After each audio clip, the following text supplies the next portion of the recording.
Hi, welcome to Zgadgetreview. Yamaha has announced their new upcoming 2021 4K 120Hz receivers and 8K receivers. So if you are not familiar with the new generation of receivers that support HDMI 2.1 features, the ones that came out last year had a plethora of issues when it came to being able to play video games using variable refresh rate and low latency mode, among other things. At the time, the report was that the issue had to do with the HDMI 2.1 port and the chipset that was supporting the HDMI 1 port. There really wasn't a fix. It was something that it was acknowledged by Denon, Yamaha, and Marantz as an issue, and they said that they will come up with a solution for the problem. But in reality, there wasn't a big solution because it was a hardware issue. A few weeks ago, they actually announced something that you can have in order to fix your problem. Denon and Marantz will offer a piece of hardware that you can order from them that you will connect to your receiver. It's called the SPK618. I will have a link for that in the description section. So if you own one of these receivers and you want to order the part, you can go ahead and do that. What this is supposed to do is supposed to correct the issue with the HDMI 2.1 when it communicates with the Xbox Series X, which seemed to be the console that was mostly affected by the problem. In turn, Yamaha said that your best solution was to just plug the console to your ear port so you could transfer the sound from the ear port to the receiver, but that has created other issues for people, so it's kind of a toss-up. They also said that they will be addressing the issue with a future software update, which has not materialized yet. Not to alarm you, right? Because these receivers work fine if all you're doing is watching movies. If you're just using these receivers to watch movies, then this issue does not matter. If you're planning to play games with these receivers, then that's an issue because you most likely won't be able to use all the features that your console can provide with these receivers. But of course, business keeps moving forward and nothing is going to stop a company from selling new receivers. So they have announced the Avantage. Am I saying that right? Avantage. So they have announced the receivers that RX-A8A, the RX-A6A, and the RX-A4A. So what's the difference between each of the receivers? So the RX-A8A, that's going to support 11.2 channels of audio.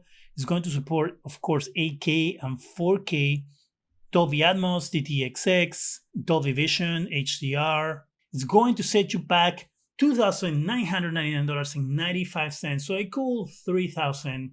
The RX-A6A is going to support 9.2 channels of audio, of course, up to 8K. That's going to set you back $2,199.95.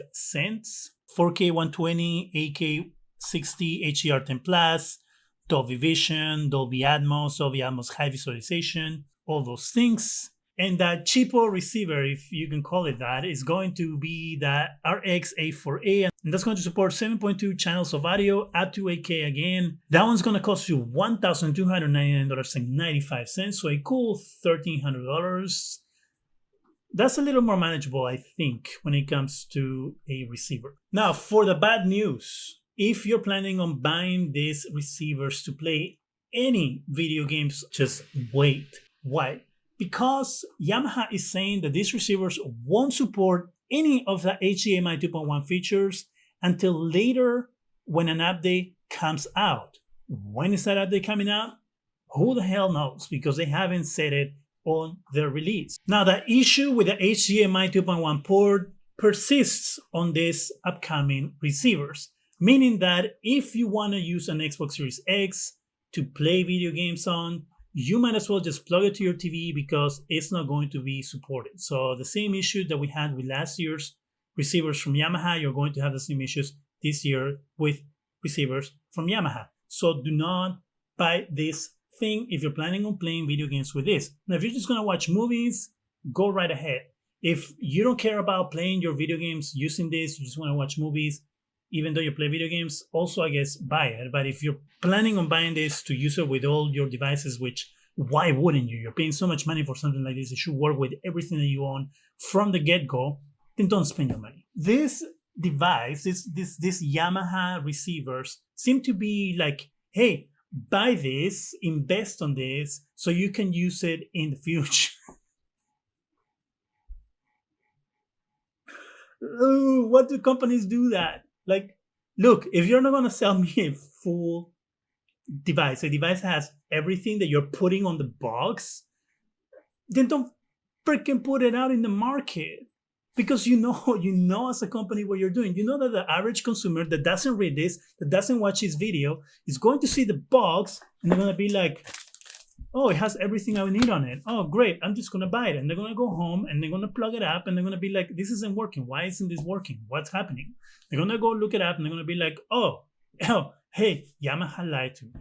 But then Yamaha is gonna say, no, we didn't lie because we actually put a press release saying that we weren't going to support any of these features at all until a future update in the future that nobody else can see. And so it's your fault because you didn't read the update that we put out. So sorry.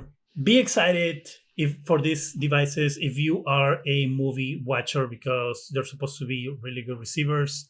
I really never owned Yamaha. I used to own an Onkyo years ago, but I think Onkyo is dead now, so they don't make them anymore. I think I read that somewhere. Do you own any of last year's receivers? Do you have any issues with them? What do you feel about Yamaha selling this incomplete device? Do you think they should hold and wait? Let me know in the comment section. That's it from me. Go ahead and subscribe. Give us a thumbs up. It really helps the channel. Go ahead and hit that bell so you can be alerted every time we have new videos. Thank you very much for watching.